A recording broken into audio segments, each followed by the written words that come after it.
welcome to the February Program Center stage. While we're waiting for everybody to make their way in from the waiting room, please take a moment to introduce yourself by putting your name, your title, the institution you work with, and where you're located into the chat. We'll give a few minutes here to get everybody settled in, and then we will go ahead and start today's program.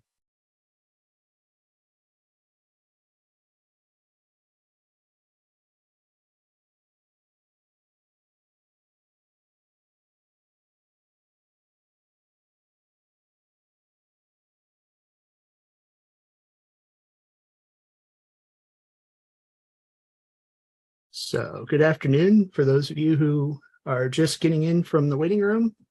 Welcome to Program Center Stage. If you don't mind, please take a few seconds to introduce yourself to everybody by putting your name, your title, what institution or organization you work for, and your location into the chat.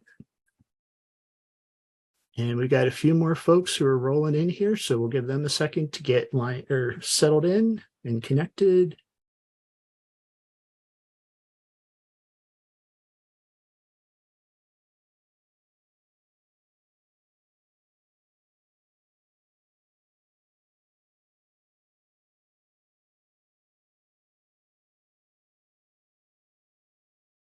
All right.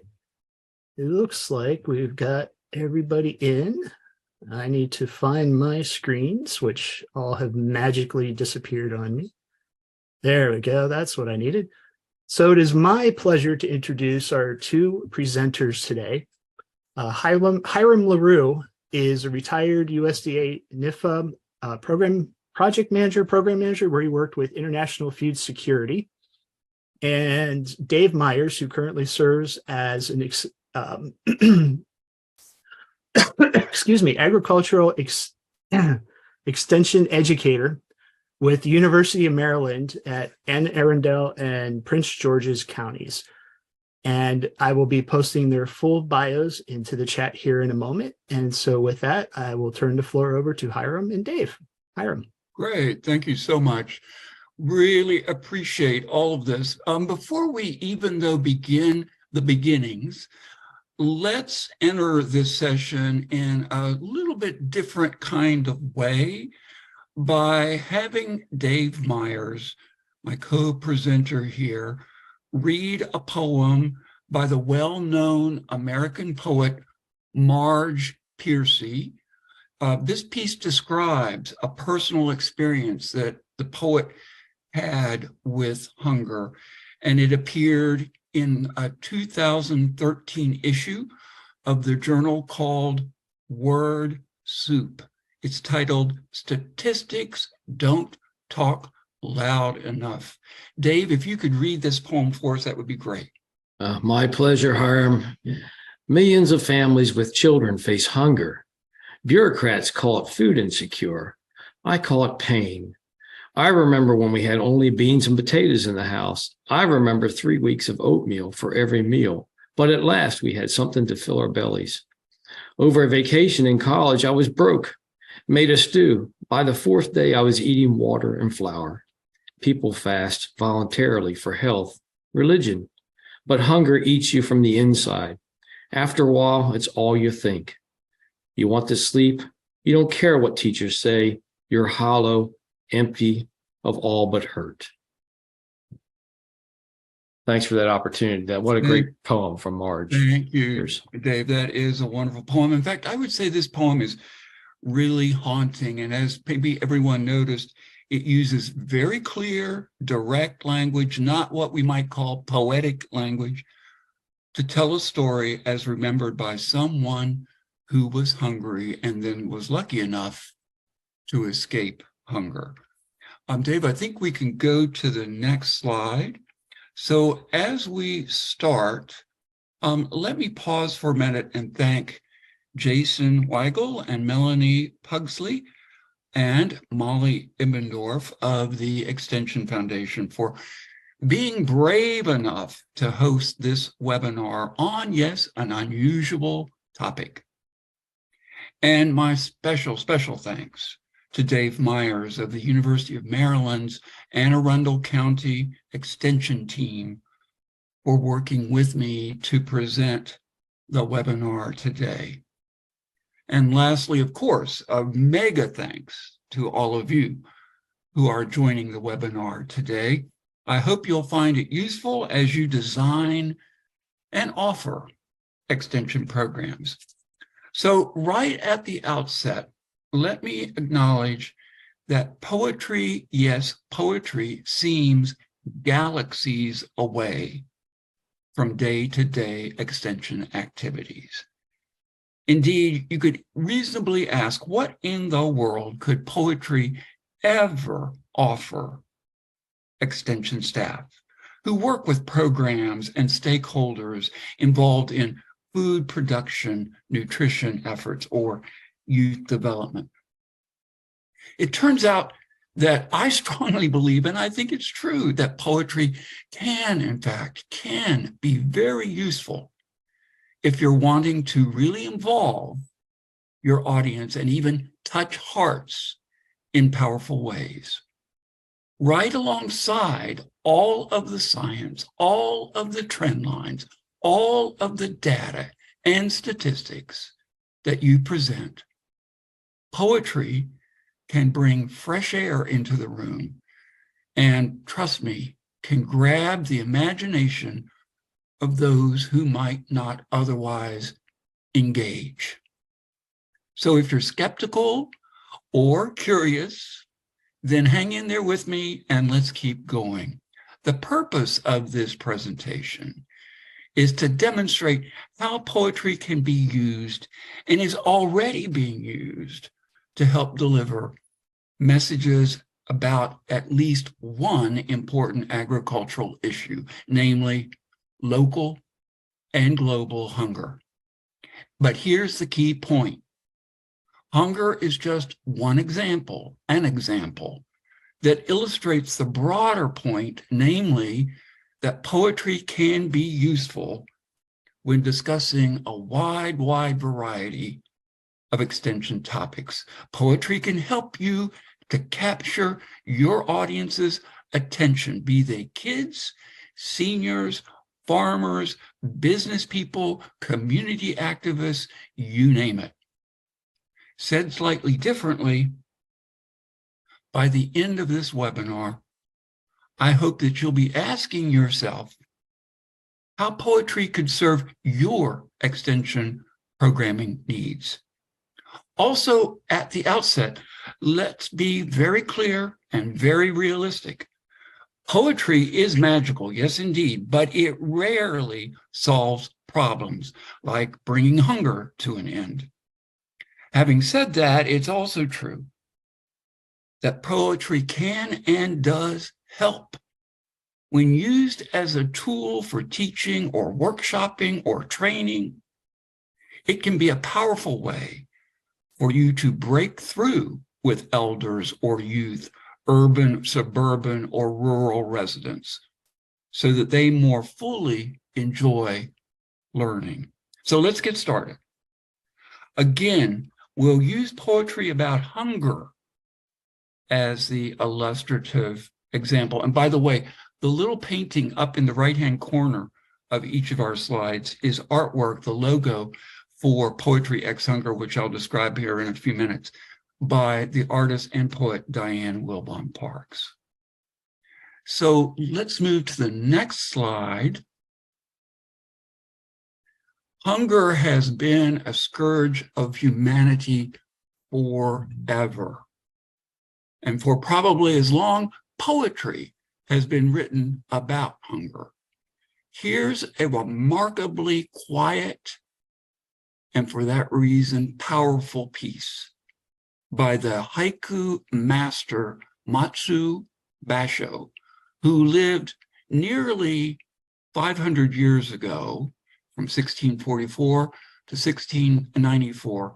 Note how just in a few words, this poet, living almost 4 centuries ago, conveys a haunting story of want without ever using the word hunger.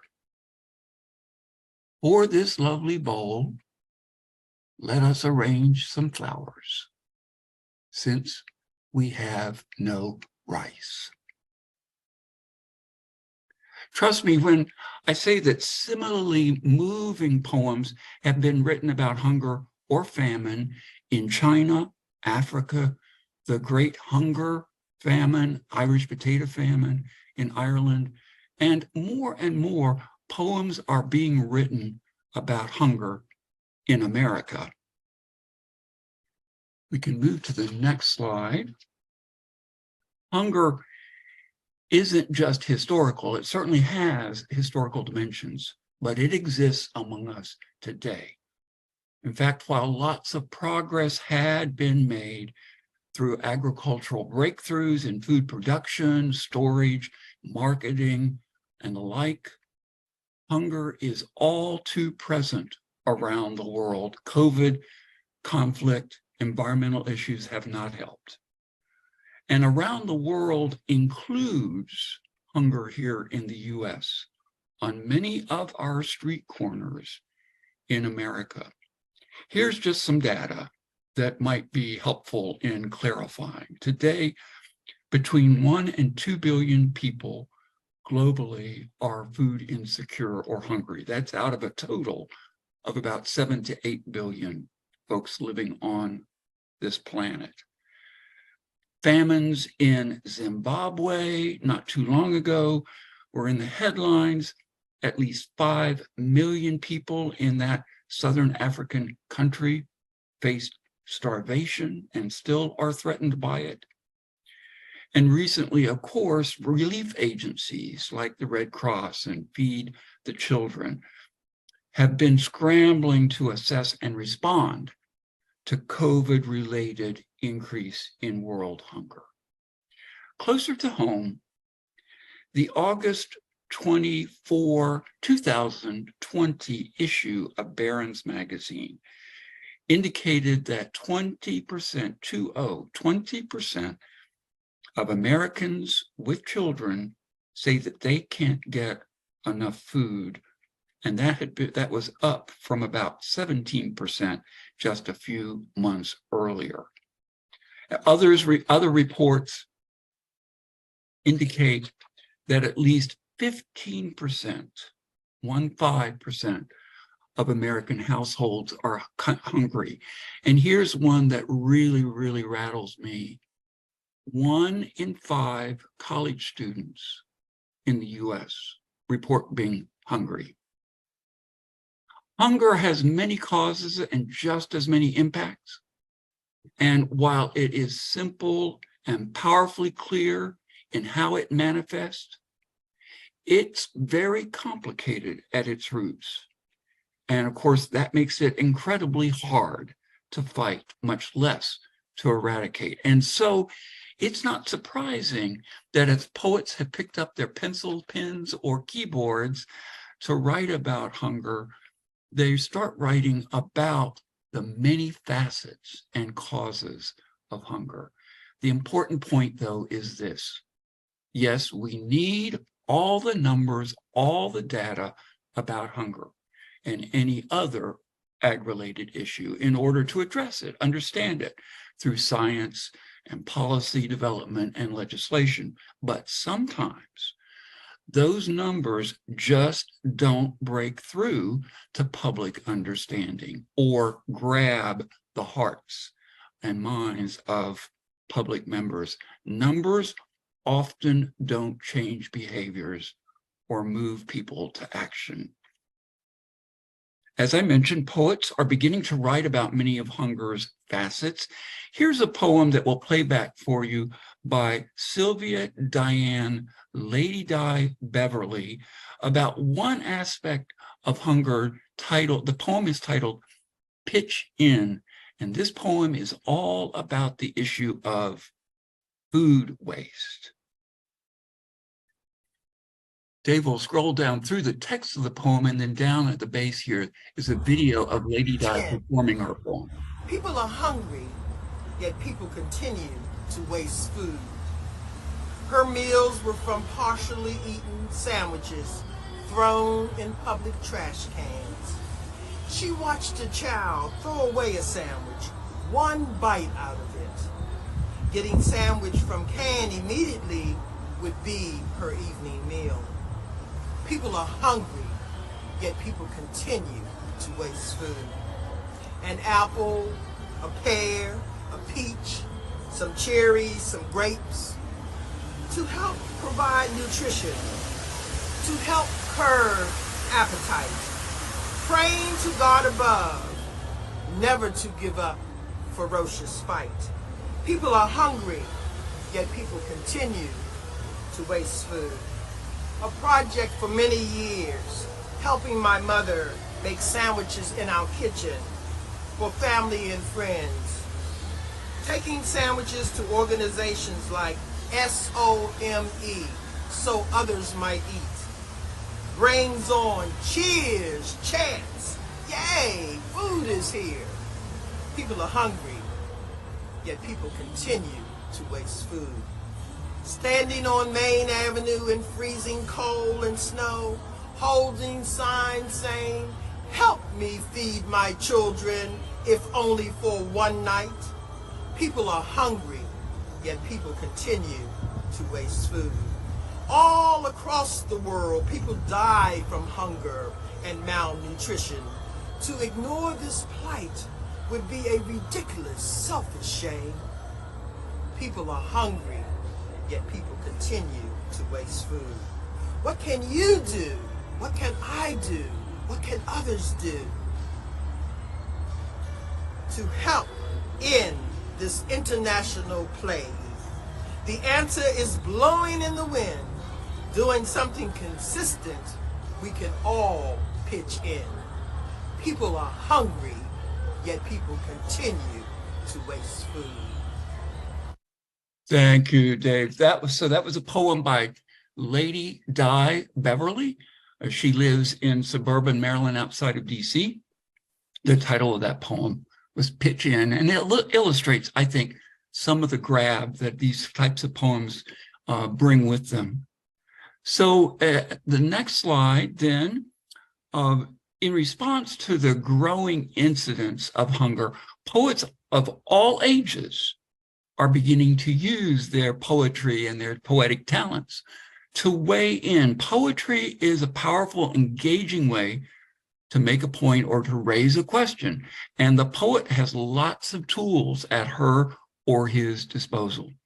Poets often pull all the stops.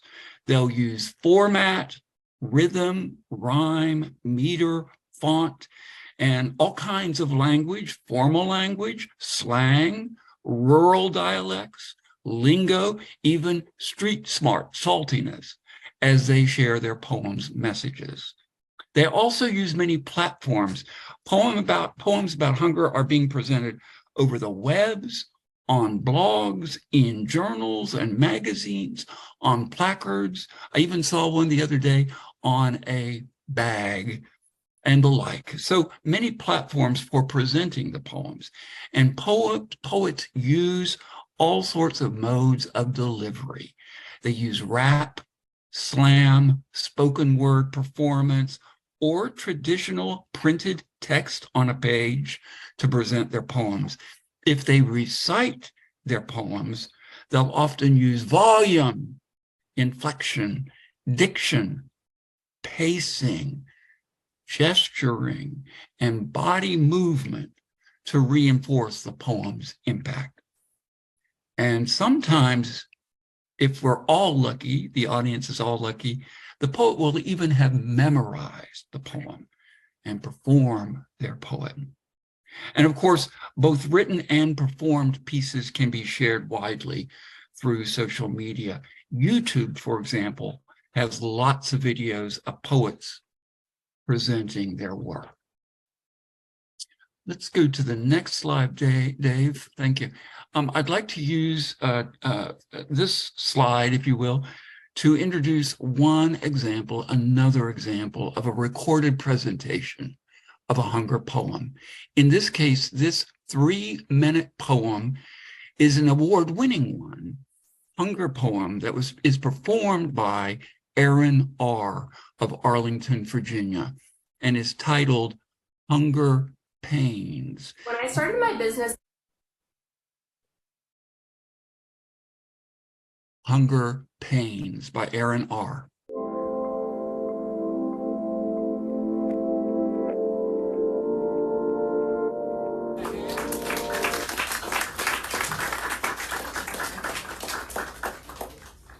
First prize winner. In a world that's concerned with the economy and marketing numbers, how do we have people out here starving and dealing with hunger? We've come too far as nations to be facing this situation. So we have a plan, in 2030 is our destination. And I'm not talking about decreasing, I'm talking about elimination. So we don't have anybody starving in any nation. Speaking of nations, it's kind of strange to me that in this land of plenty of opportunity, there's people walking down the street without food to eat. We spend millions of dollars on entertainment, but that's another topic. There's people out here starving. We need to do something to stop it. We spend money on war, but we need to be at war with not feeding the poor. This is a situation we can no longer ignore. I mean, families with children walking around with their stomachs growling and sore. We owe it to each other to do so much more, so let's depend on each other and help one another. In order to stop world hunger, the world's gonna need one another. So my challenge to you and my challenge to me, do something small or large or independently, because together everyone achieves more. If we unite as a team, world hunger will be no more. We can achieve this dream. That sounds like a plan that's worth it to me. So let's all embark on this journey and do little by little, day by day, until 2030, and stop the hunger pains that stain our society. Thank you. Great. Thanks, Dave. Just give me a minute here, Harm. Yeah, sure. So as you could probably tell, Aaron was performing that piece by memory and in front of very... So the poem I have for you is titled Conscience. And it talks about climate change and the vices that fester on our community. There we go. And Aaron's poem, as I said, was memorized and was presented in front of several different food-focused meetings and conferences. That poem, in fact, won the 2018 World Food Day poetry competition that was sponsored by the United Nations Food and Agricultural Organization in concert with Poetry X Hunger. Yes, indeed, running a competition for poets to write hunger or water or agricultural focused poetry is a great way to enlist a community's creativity. And as you watch that clip, I hope you are asking yourself, how could a presentation like his impact some of your program and be useful to you in your work as you program opportunities and presentations about food security, hunger, and the like. So we can go to the next slide. Yeah, thanks, Dave. So, okay, let's say you're interested, hopefully interested in using poetry in an upcoming workshop or a lesson plan. What should you do? How do you get started? Well, first off, don't be daunted. A lot of people are put off by poetry as an unknown and maybe even unfriendly world. Don't be daunted. It's actually pretty easy to find a poem that you will like, a poem or two, on most any topic using Google, that all-knowing Google. It's also pretty easy to encourage classrooms and workshop participants to write a short poem about, in this case, hunger or a topic of your liking. And while a personal experience with the topics such as hunger, gardening, growing up, financial planning, makes it easier for somebody to write about that topic, those who don't have relevant experience can still write something about the chosen topic. For example, people often say, oh, well, you've never been hungry, LaRue. You can't write about hunger. I disagree. I can't write about it with the authenticity of somebody like Miss Piercy, who wrote that poem that Dave read at the beginning. But I can write with questions in mind about, well, I'm not hungry. Why are you? What is the difference? Where are the inequities? What's broken down that allows you to be hungry when I'm not? So I think there are ways that all of us can contribute a poem on any topic that might be useful. So the key point here is there are findable poems on many, many extension topics, and there are poems inside all of us. So let's look at some resources.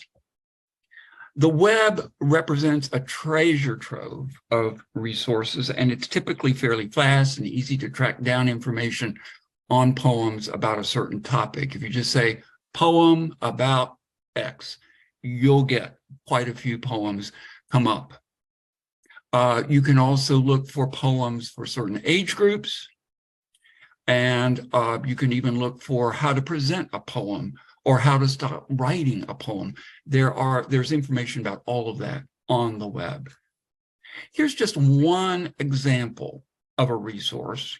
If you are, in fact, interested on poems about Hungary, you'll probably run into a website as you search that I worked to develop with help from the Maryland State Arts Council and many others, called Poetry X Hunger.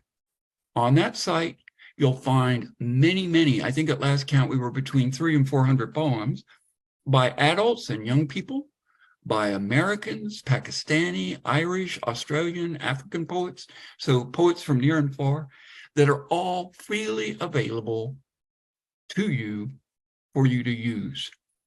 All of the poems are presented, of course, as text, and many of them are offered as audio or video recordings with the poet presenting their work. All you have to do is go to, there's a website, poetryxhunger.com. I would encourage you at some point in your copious free time to check out the poem there by a woman named Patience, like being patient, Patience Gumbo, Gumbo, of Zimbabwe. It's only an audio recording, but it is a very, very haunting poem titled Hunger. The website also includes links to hunger organizations and studies, historical accounts of hunger that may evoke a poem by those who read those accounts. It also includes a special section that I'd like to build out a bit more called Young, ! Where several poems by young people are posted. And everything is searchable on the site. It's freely available for your use. There are other resources that are available. These include poets in your neighborhood. Believe it or not, you have poets in your neighborhood. You may not know them, but they're there. I guarantee you they are there. Faculty or students on campus write poems. There are poetry circles in your community or certainly in your state. And more, there are poet laureates available from your own town or state. And in their role, they promote awareness and use of poetry. We've just established in the county Dave and I live in, Anne Arundel County, a poet laureate or poet in residence, I think we're calling her, for the Anne Arundel County Food Bank. And she's writing about their programs. She's writing poems that they can use in their meetings and fundraisers about their programs. And if you should ever really want to pursue some activity that involves poetry, but in order to do so, you need grant support to do it, your local arts council may be interested in partnering with you. They've been very forthcoming and helpful as I've reached out and branched out into this area. And Hiram, before we move on, I just want to add that Hiram's also a poet laureate who has inspired me to become a better poet and to become engaged in this community that I was unaware of. And so I just want to thank you, Hiram, for that. I know it's been a real pleasure, having you as a mentor, as a poet mentor. Well, and I want to thank you. Well, goodness, Dave, if I'm mentoring you, then I can be very, very proud because I think you don't need any mentoring. Dave is just such a remarkable extension leader, and you're going to hear from him in just a moment about some of the things he does to use what I call kind of poetic language to offer his clients and community. The only other point I would make about grants would be that at some point, and I can say this because I'm retired from USDA in a grants making agency part of USDA, I would hope that USDA granting agencies like NIFA will at some point tune in and support this kind of bringing the creative arts, including poetry, into agricultural program classrooms and programs. So we're getting towards the end here. Let's move to the next slide, Dave. Here are some ways to include poetry in your programming. You can open or close a workshop, like we're doing today, your classroom or a meeting with a poem. You can read a poem to the audience, or along with the audience recite it, or ask a volunteer on the spot to read the poem. You can play a recording back, a video or audio recording of a poet presenting his or her work. Or you could ask a participant to come prepared to present a poem to the group. You could also ask students or workshoppers to find a poem beforehand on their own that's relevant to the topic, and then have the finders read those poems aloud. Have participants discuss the features of the poem that enhance or detract from its message. So dive a little bit into the poem. You can also encourage participants to write for 10 minutes. Take a time out during a meeting and write for 5 to 10 minutes about a particular topic that's being discussed, and then allow enough time for a few of them to share what they write, the beginnings of a poem. Trust me, people love doing that. Expect everything when you ask for that kind of response, expect everything from a mumbled, non-poetic line or two to a full-blown sonnet. I've had people within 5 minutes come up with a sonnet. It's amazing. With needed permissions, you can post participants' poems on a board or a site or elsewhere where they can be admired and where the poet can be very proud of what's been posted. You can host a contest around a theme and then, of course, celebrate the winners. And if you're interested in more info on how to bring poetry into the classroom, discussion of food, agriculture, nutrition, youth development, you might want to tune into Penn State University's Global Ag Learning, GLAG, G-L-A-G, community. An aspect of this important initiative focuses on, you got it, using poetry and other arts in formal and non-formal classroom discussions of agriculture and related topics. Again, that's Pennsylvania State University's Global Ag Learning Community, GLAG. The next to last slide has Dave coming on mic for sure. This presentation has singled out hunger as a topic for involving poets. And so I want you folks to think then about how you could suggest topics or think about topics that make sense to you and ways then that poetry might be useful in presenting your work or your thoughts or your presentation. The first bullet here is using poetry or poetry-like text in outreach and newsletters. And Dave's got a wonderful example from his own work that he wants to share with us. Thank you, Harlan. Let me switch over the page view here. And what I want to share with you is the some documents that I have worked with my clientele. And so what I have done is I've opened up my newsletter every month now for 22 and a half years. I was just looking, I've accumulated 89 rambles that I take kind of a literary license and sometimes a little bit poetic to kind of reel in my community, to engage them in a way that's not just scientific. I'm an agronomist and weed scientist, and I can be pretty scientific and pretty dry, right? Like most scientists. But I think a lot of people will open my newsletter mainly because I put this little ramble in at the beginning of each one. I want to read you the one that I just produced here on my last quarter newsletter, Winter 2023. And it reads, I am convinced, and in the voice, I have to admit that I take on the voice of the crops master when I write to my ramble. And because it was a previous position I held at the U.S. Naval Academy Dairy. And so in this position, then, I take on this voice to engage my farm community. I am convinced no matter how hard it becomes, someone will farm, declares the crops master. We are told of more tempest with frequent floods and sinister heat waves with deeper droughts, all fraught with pestilence be our looming future. Our heads hang low at the cost of fuel and fertilizer. Forced upon us for mere survival are the use of unnatural genetics and man-made pesticides poured upon our soils of exhaustion. Feeble old tractors awaiting parts from the idled factories further burdens the bent backs and slow-to-move shoulders.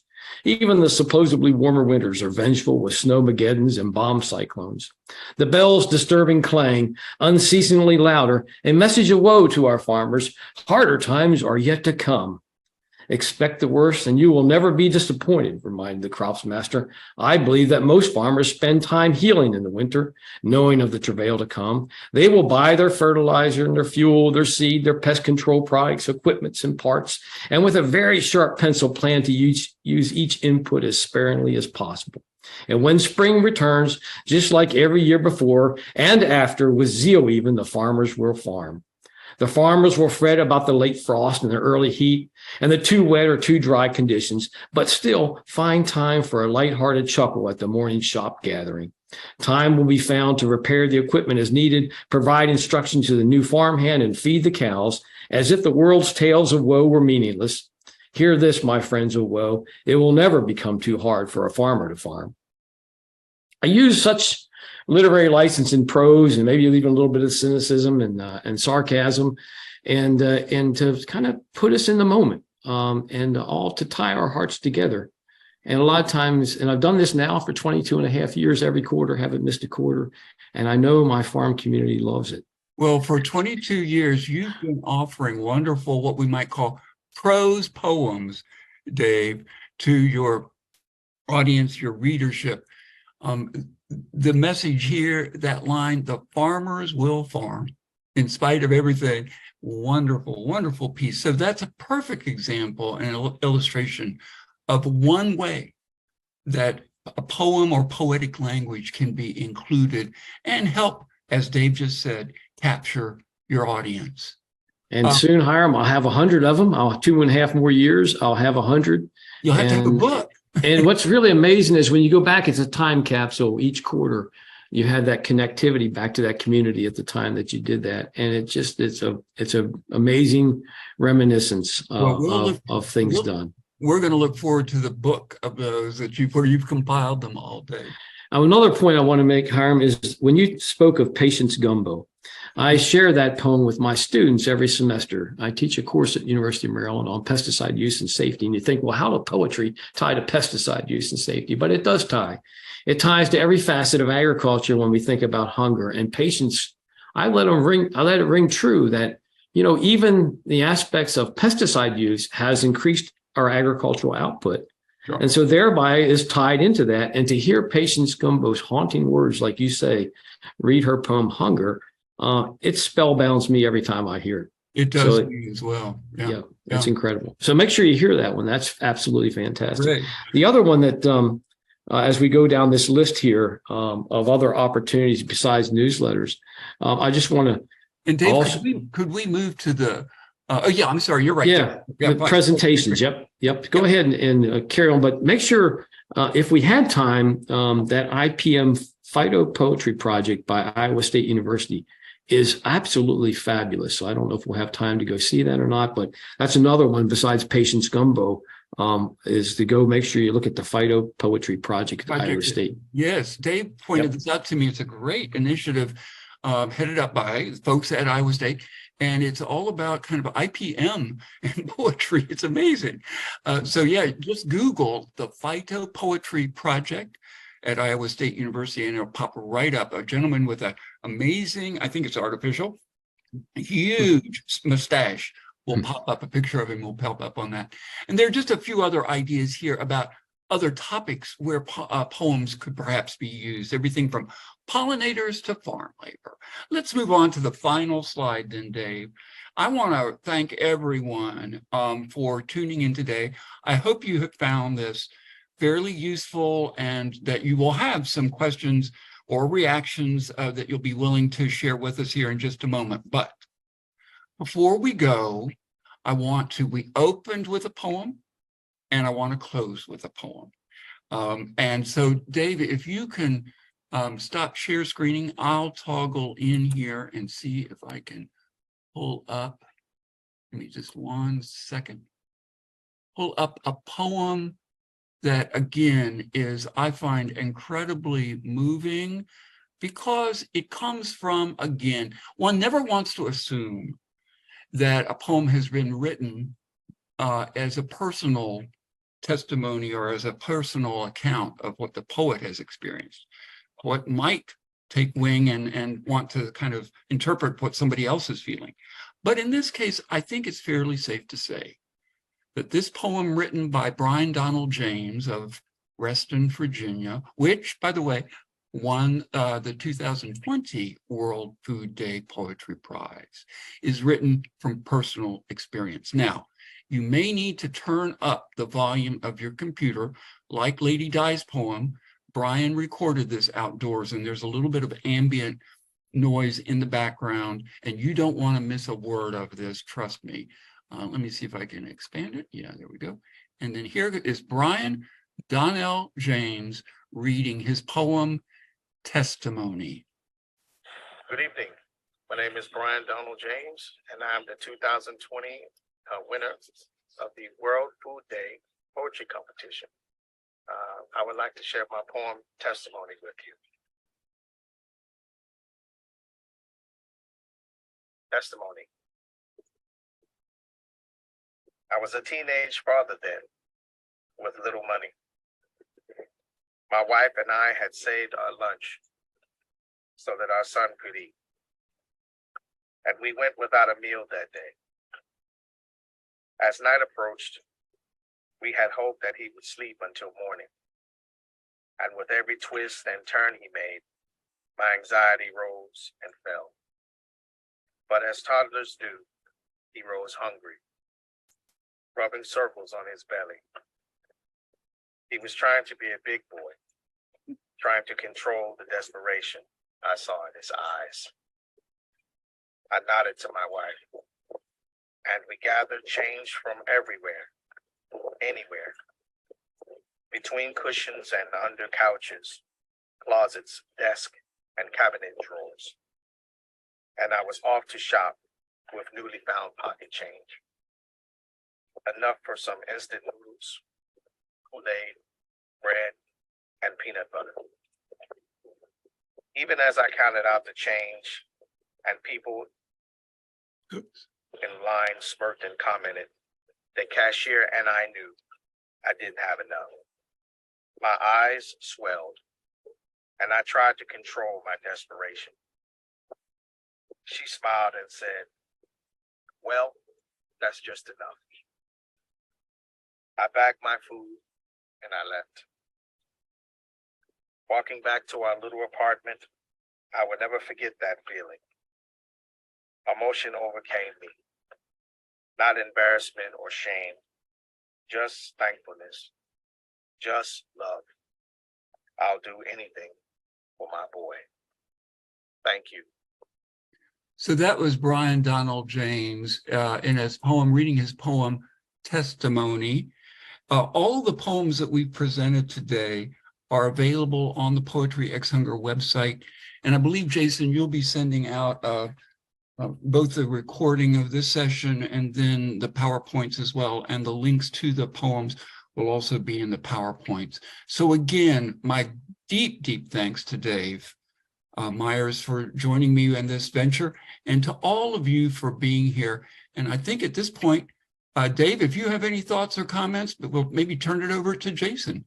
Okay, just one thing. I just want to thank everyone for being here today and take advantage of working poetry into your extension life. I think that you'll find it's very rewarding, very powerful, and very engaging. And sometimes it takes the scientific nature that we typically bring to people in extension a little bit further, and a little bit, like I say, deeper into somebody's appreciation and heart. So I echo Hiram, and I wish that we kind of would see funding come down for a little bit more of the creative arts coming into extension. I think that's probably a great idea. And maybe we're the drivers of that, right? We're the ones that have that conversation. So I'd encourage you to do that. And I want to thank Hiram too, because like I say, he's a great mentor for poetry, and the work that he's done with the Hunger X poetry project, Poetry X Hunger project, is excellent. And they do have a competition, and I have encouraged my students to take, even my farmers, to engage in that competition. So a lot to take in when it comes to the use of poetry. So thanks again, everyone, for coming. And Jason, I'll turn it over to you. All right. Thank you, Hiram and Dave.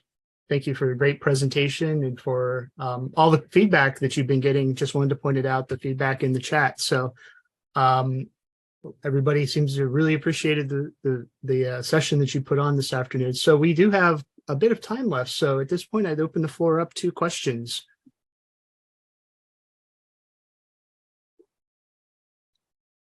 Well, I'll get us started because I do have a question. Sure. So Dave, you mentioned using hunger at your pesticide trainings, and I had a chance to read through it as I was frantically trying to find the link for it. So in request or response to one of the requests in the chat. So what is generally the response that you get back from participants in your pesticide training courses whenever you do that? Well, that's really good. I think most of them will find that they appreciate the bringing that hunger into it and bringing different perspective. I do tend to bring a lot of philosophies in when I teach, so it's not just science. And I think when it comes to these issues around agriculture, there's a lot of things in ethical, moral. There's a lot of things that we have to discuss when it comes to the use of science appropriately. And so again, I've taught in 13 different countries, and I've taken students abroad to Africa, Liberia, and into Uganda, and having seen all the different situations of agriculture in the world, farmers aren't much different, which is what I find. And they're trying to make choices about technology and trying to find the most appropriate technology to deal with the issues they have. And I think that's a big responsibility that we have. And I hope that I teach my students in that way. And we use all the scientific tools. And when we have to engage with different communities, we need to know cultures, and we need to know poetry. We need to know arts and all those other things to engage them. I remember going to Uganda and listening to the Ugandan and Burundi drummers. And I'm thinking, wow, that's just that's an experience you just don't get. You know, diving into other cultures and trying to understand them better. And, you know, seeing Victor and his background there with all the musical instruments, it looks like, especially guitars, makes the key point that poetry is just one of the arts, of course. Music and song, dance, theater, visual arts can all be used in service to extension programming. We just kind of talked about one, I think an important one, but just one art today, the written art of poetry. Back when they were doing the kind of the flash mobs where you would kind of come together very quickly, I did a forage trial flash mob and just went out and see who could come, and just sent it out early in the morning and said, you know, we're going to have this kind of flash mob at the forage trial. And I said, of course, when you do something like that, my assistant said that, well, you have to sing a song or do a dance if you're going to do it correctly. So when we got there, I made the farmers sing John Denver's song, and they were reluctant at first, but they finally I handed out the music sheet, and we're going to sing this song, and we all sang it. And so, you know, it just changes the dynamic of learning. I'll never forget, I was in a meeting of food security experts. Now, some of them were extension specialists and leaders, others were scientists, but they all were very comfortable talking about the science and the trends in food security, an international meeting. And I had invited Aaron R., who presented that poem, Hunger Pains, to recite in front of it. Yep. When he stepped up people weren't really sure what this was all about. They had introduced him as a poet, and this group had never, ever heard a poet before. By the time he finished, I stood back and watched him being mobbed, because I think he connected with folks in ways that we simply hadn't connected with each other before at this meeting, at this kind of meeting. So like you were saying, Dave, I think it can be, the arts and poetry specifically can be used in surprising ways. So I encourage you all to test it out and try it. And I apologize, I haven't been watching the chat.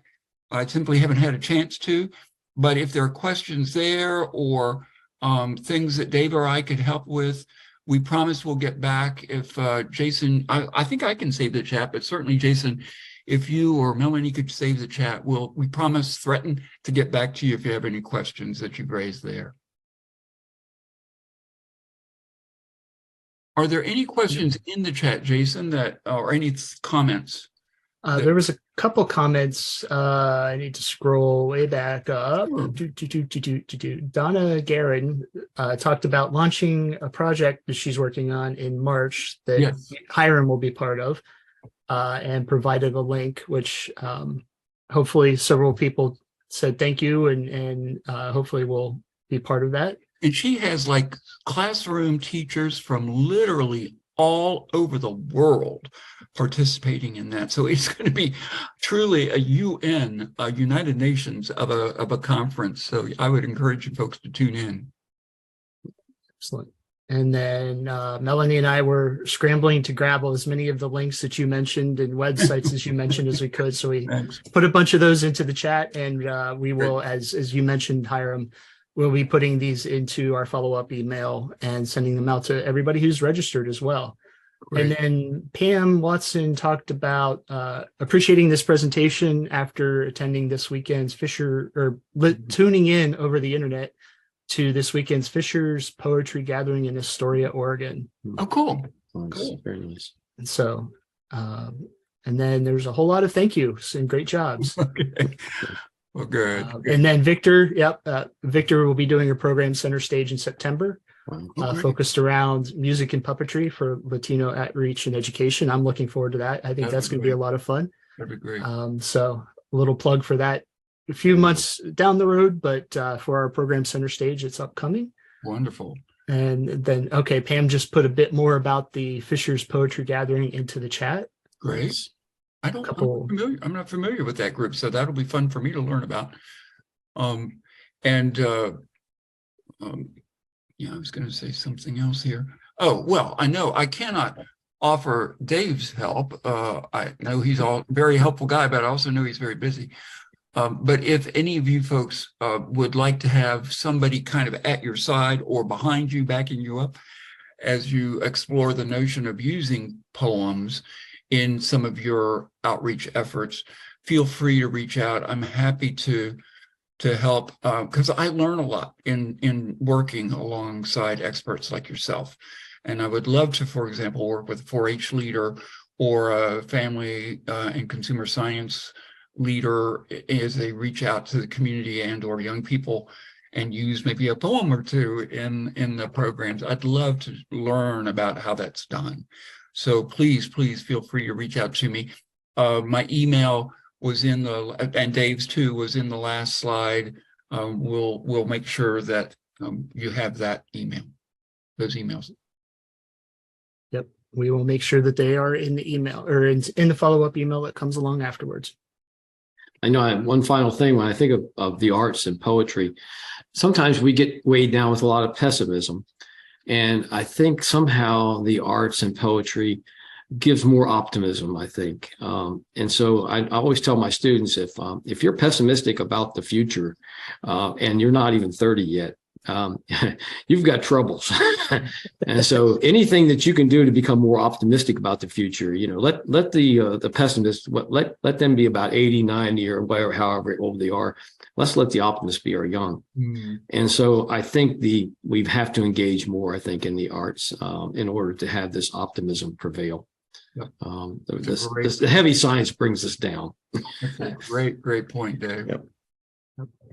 And my last comment will be this. It's kind of apropos, maybe nothing that we've talked about today, but I'm so proud of the fact that we have recently proven that poetry can help not only enlarge or expand on and grab people, enlarge their thinking and grab people's hearts and minds, but we've also proven that poems can raise money to fight hunger. We've recently raised more than $5,000 at a reading auction where artists painted to a poem about hunger from the website. And then we auctioned that artwork and we raised more than $5,000 for Feed the Children. And then right after that, we had a simple poetry reading where poets spoke about hunger, and we raised more than $1,000 for a food bank in the greater DC area. So the point is, poems can be used to actually raise support for these different causes. And like I said, I'm very proud of that. Christy, there is a curriculum on introducing poetry to the classroom on the GLAG, Global Learning in Agriculture website or platform. If you have problems finding it, reach out to me and I can share it with you.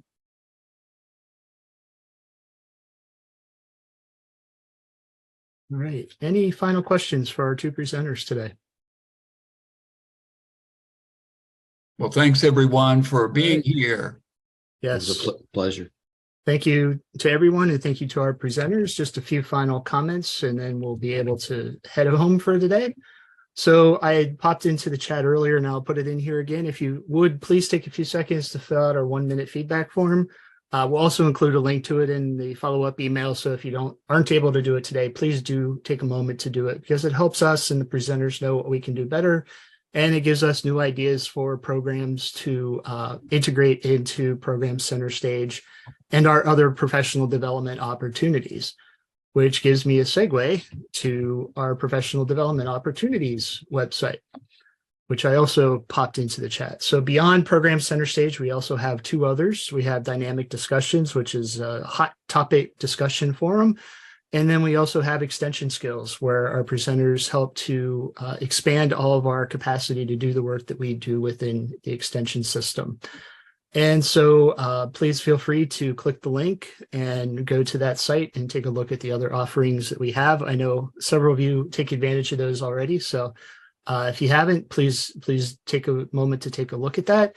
And then finally, next month's Program Center Stage is going to be the Extension Foundation's Aaron Wybe, talking about the Foundation's tools and resources that are available for land-grant universities. There are a whole lot of tools and resources available, many of which even I, as a employee of the Foundation, learn about on a day-to-day basis. So please, if you are interested in learning about some of the things that we offer as a service to you, please feel free to stop in at next month's Program Center Stage session on March 27th at 2 p.m. Eastern. And so with that, thank you all again for your attendance today. And thank you again to Hiram and Dave for the excellent presentation. And enjoy the rest of the afternoon, everybody. Jason, did you want to stay on for just a minute, or Yes. do you have to